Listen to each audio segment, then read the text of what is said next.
contradictions emerging in the Edwards confession as Riel Hunter's sister, Roxanne Druck Marshall, told Entertainment Tonight the following quote: "The most shocking thing is seeing him on Nightline last Friday night, giving these half-truths, these half-baked answers. I wish for the well-being of both families he would just come clean 100%. We now continue with our panel, and let me go to Tony on this.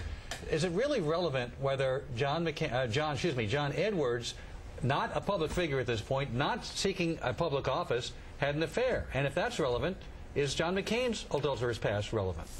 Well, it's not a question of relevance. The media will do what it will do. I would predict, I think you would share my judgment, that if some contradictions come out, it will be covered. It will be covered fairly intensely. And the challenge, particularly for the Democrats, but for the Republicans as well, is that whenever this loose cannon explodes, each time some new piece of evidence comes out, if in fact there's new evidence to come out, it's kind of going to blow up the news cycle. And Obama's got to hope that these things don't come out during his convention week and break the stride of their message. I don't think specifically, obviously, that Edwards' misconduct falls into Obama's lap, but it's part of breaking up the cycle of a positive cycle. In terms of the news cycle, that may or may not be true, because I think we're capable of having more than one news story in our head at any one time. Does this really hurt Democrats, Kirsten?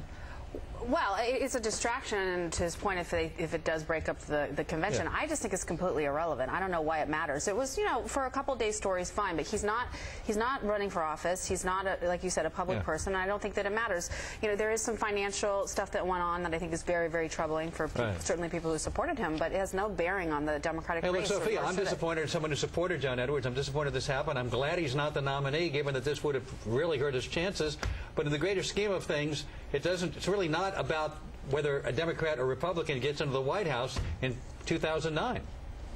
Well, I actually agree. I don't think that this issue is what it once was in American politics. I think Bill Clinton, frankly, changed all that. I think that the Brett boy, and that's what I call John Edwards, has been exposed for what he's always seemed to me to be as a very plastic, smiley kind of guy saying he's one thing. In reality, he's another, and I think, it's finally come to light. But I don't think that it impacts on Obama, and I don't think that, and I think it was kind of a low blow to bring up the John McCain adulterous past thing, Alan. If you're going to claim that rectitude is important, wait a minute, but here's the difference. John McCain, this happened some, 25, 30 years ago, after he had spent 5.5 years in a prisoner of war camp, getting beaten for his country on a daily basis with every broken bone in his... I'm not making an excuse, but it needs to be put in its proper context. What's the context? The context is, you know what, if you are going to be... Post-traumatic stress disorder. You can't possibly understand, and nor can any of us, what it would be like to be in a POW camp for 5.5 years, never knowing if you're going to get out, getting your bones broken every day and tortured, and then think you're going to be the same person after 5.5 years. How can you make a case like that? What are you talking about? He was dating Cindy McCain while he was married to somebody else. He had the capacity to date her, but he can't be with his wife. Can I explain it to you again? Maybe you're not paying attention. This is very simple.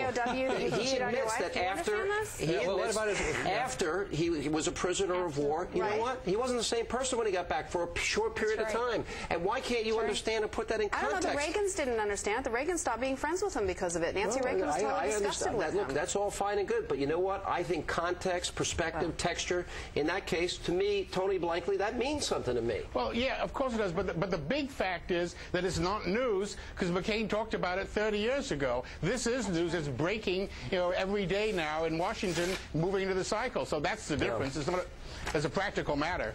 Yeah, and by the way, this wasn't a big deal when Bill Clinton, yes, it was. Lied. Well, first of all, here's a question. The Hillary campaign, Tony Blankly was, making the case, well, she would have gotten the nomination.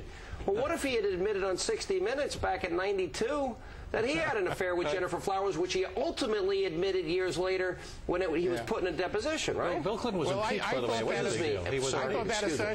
I thought that assertion by Clinton's former press secretary was just a wonderful moment in seeing the division that still exists within the Democratic Party. I mean, he's a very smart guy. He didn't throw that out there casually. I love how Democrats and liberals who never spent a day in battle or conflict don't applaud what he did for 5.5 years, nor did they give him any texture or context to that. When we come back, with 11 gold medals already under his belt.